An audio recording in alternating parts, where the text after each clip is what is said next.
I was 10 years old when Grandma came to live with us.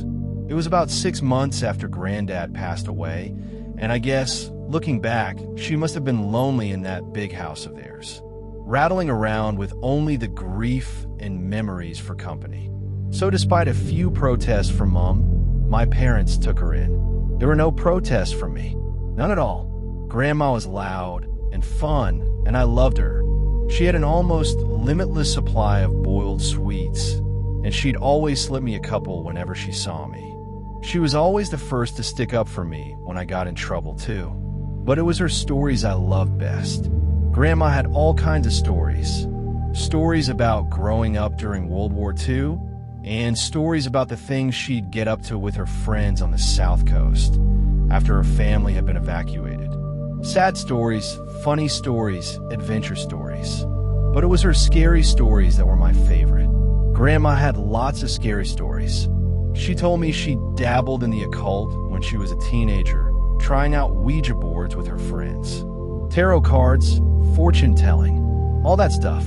Most of the stories I'd laugh off or forget about not long after she was done telling them. But there were a couple that really did spook me a bit.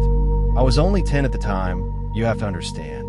And Grandma certainly knew how to bring the stories to life. She'd shut off the lights in my room, so only the glow of the night sky shone through the curtains, and she'd shuffle in real close. Close enough so I could see the wrinkles on her face and smell the boiled sweets on her breath. Close enough so her deep blue eyes could stare straight into mine. She must have given me nightmares with a few of those tales, but now, years later, there's only one that I can still remember. Only one that stuck with me. The story about the shower and Mr. Longfingers. Grandma told me about Mr. Longfingers one night after I asked about her baths. Grandma used to love her baths. She'd spend ages in them, light candles and incense, and lie in the tub humming to herself until the water turned cold. It drove my mom crazy, but when I asked her why she loved them so much, she said it was the only place she could relax. It was the only place that was safe for her to relax. You know, people like me who are, well, more sensitive to certain things, we have to have baths, she told me seriously one night, shuffling closer on the bed. I couldn't possibly spend that long in the shower. It'd be far too risky. Grandma stared at me with those blue eyes of hers, unsmiling, and I knew it was time for one of her stories. One of the scary ones. I shivered with pleasure and pulled the covers up to my chin. Why is it risky, Grandma? She half turned to look out the window, watching me from the corner of her eye. Pausing for effect, I waited, feeling my heart rate pick up ever so slightly in my chest. Well, she said after a moment, it's only risky if you close your eyes, of course. If you close your eyes for longer than 10 seconds. What do you mean? What? Well, do you ever play that game, the playground, with your friends? The one where someone turns their back and the others sneak up on them when they're not looking. I nodded, and Grandma nodded back. Exactly. So that's what it's like in the shower when you have your eyes closed. That's what it's like with Mr. Longfingers. A cold itch tickled back. Who's Mr. Longfingers, Grandma? She let out a deep breath, as if she wished she hadn't said anything. Turned her head back to face mine. When she next spoke, she'd lowered her voice. No one knows exactly, Grandma whispered. Some think it's a creature that's attracted to the heat and smell we give off in there. Others think it's a demon that finds a way into our realm through the dense steam clouds. No one can say for sure because the only ones who have actually seen Mr. Longfingers aren't ever going to be able to tell you. I pulled in a breath. Why not? Grandma shuffled closer along the bed and leaned towards me, leaving my question hanging in the air. Don't you worry about it, sweetheart. Don't worry your pretty head. As long as you remember the rules, you'll be fine. What rules? Well, when you're in the shower, you try not to close your eyes for too long. 5 seconds is fine, and 10 is just about okay too. But any longer than that, yeah? Then what?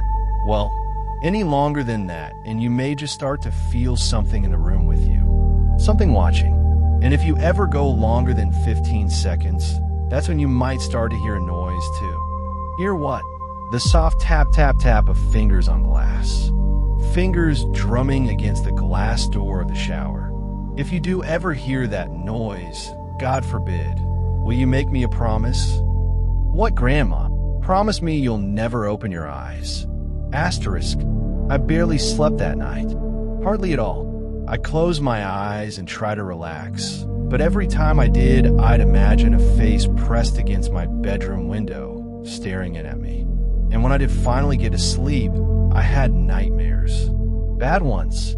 I had them all week, in fact. Dreams about disembodied eyes watching me in the dark, and long fingers reaching out to touch my exposed skin. It wasn't any better when I was awake, either. Not really. The shower was the worst. That's when Grandma's story really got to me. I never thought about it before, but suddenly I had trouble shutting my eyes in there. I'd be standing beneath the beating water, shampoo running down my face. And as soon as I squinted my eyelids closed, I'd hear Grandma's words running through my head.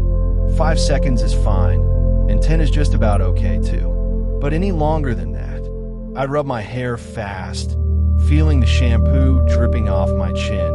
And as soon as I counted past 5 seconds, I'd feel it. A sort of pressure, not a feeling of being watched exactly, but something close to that. I'd run my fingers faster and faster through my hair, frantically trying to get the suds out, and the ready blackness behind my closed eyes, coupled with the rush of water in my ears, would feel like a hell breath, like the silence before a scream. The seconds would race through my mind, and I'd be so desperate to open my eyes again that I'd sometimes do it before my hair was rinsed fully clean, and my eyes would sting with shampoo. But before I shut them again, I'd always be sure to peer out through the steamed glass door of the shower cubicle, just to make sure I was still alone. Asterisk. It wasn't long before Mom realized something was up. She heard me crying out in my sleep one night and came in to comfort me, asked me what the matter was, and it all came out.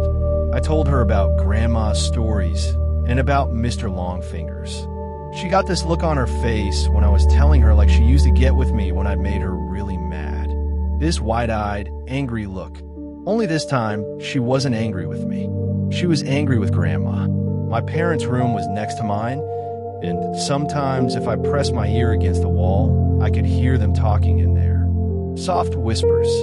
That night, though, after Mom was satisfied I wasn't scared anymore, and she'd gone back to her room, the whispers weren't soft at all.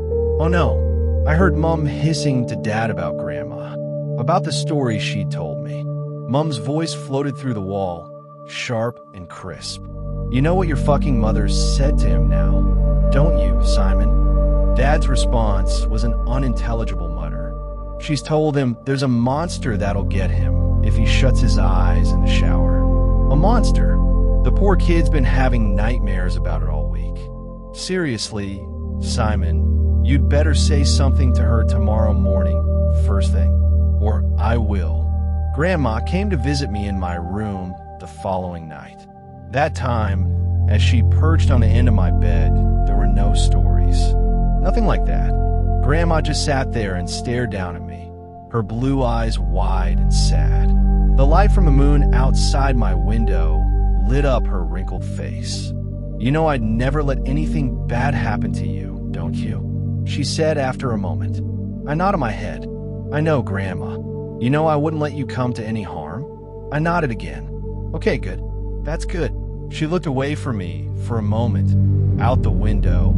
You know, the things I tell you in the evening are meant to help you, sweetheart. They're meant to toughen you up a bit, protect you. She paused and shook her head. But maybe your mom's right. Maybe I went too far this time. She looked down at me and smiled. But even then, even though I was only 10 years old, I could tell it didn't quite reach her eyes. I'll tell you what, Grandma said. You know what I told you about Mr. Longfingers in the shower? Well, I'm going to make sure you're safe. I'll scare the bastard off, how about that? It won't come back in a hurry if it has to face me. I stared up at Grandma, watching her face glow in the moonlight, watching her smile down at me. I nodded my head once, Asterisk, I was the one who found her. I don't know when exactly it happened, but I'd guess it was about a week after we had that talk in my room. A week after she told me she wouldn't let me come to any harm. I woke early that morning from a bad dream to a heavy thumping sound. I sat bolt upright in bed. My room was quiet around me, and I couldn't hear anything from the wall that joined my parents' room either. But the house wasn't entirely silent. Floating down the hall, muffled by my closed door, I could hear the sound of rushing water. The noise of the shower. I leapt out of bed and ran down the upstairs hallway, heart already pounding in my chest. As soon as I reached the closed bathroom door, I started banging on it. A deep terror was welling up inside me like cold water from a well, something I couldn't place, and I kept banging and shouting "Grandma" over and over again, even though she didn't respond. Off to my right, I was dimly aware of voices from my parents' room, the sleepy shuffle of footsteps, but before they had a chance to make it out onto the landing, I'd lifted my hand to test out the door handle, more out of instinct than because I thought it might actually open. But the door wasn't locked. I kept banging with my free hand, and it swung suddenly inwards, bringing me face to face with a wall of steam. Heat struck my skin. I squinted my eyes against the damp fog and peered into the bathroom. And before Dad pushed me to one side, before everything around me descended into shouting and tears and chaos, I saw her. I saw Grandma. She was lying naked on the floor in the shower cubicle, the water beating down around her, blue eyes bulging from her face. One hand was curled against her chest, like a dead bird, while the other trailed against the glass of the shower cubicle, the flailing finger marks she'd carved through the steam still clear and fresh. Asterisk, it was a heart attack that killed her. That's what my dad told me. He said Grandma was old, and the thing had struck her quickly and suddenly. She would have died fast and without pain, Dad said. She wouldn't have suffered. I knew better, though. Even as a 10-year-old kid, I knew better. And years later, writing this as an adult, I still know better. I also know my wife and kids resent me for refusing to have a shower in the house, for insisting everyone take baths. They pretend it's okay, and they humor me, but I can tell they don't really understand it. Not all. My wife thinks she does. She thinks I still carry the trauma of seeing my grandmother dying in front of me when I was little. I guess she's right in a way, but she doesn't know the full truth. Nobody does, and no one would believe me even if I told them. No one would believe me if I said the reason I don't take showers, the reason I haven't had one since I was 10 years old, isn't because I'm scarred from the sight of a dead body. It's because all those years ago, when I crept back into the still hot bathroom after the paramedics had taken Grandma's body downstairs, I made sure to check the marks her fingers had carved through the steam glass of the shower cubicle.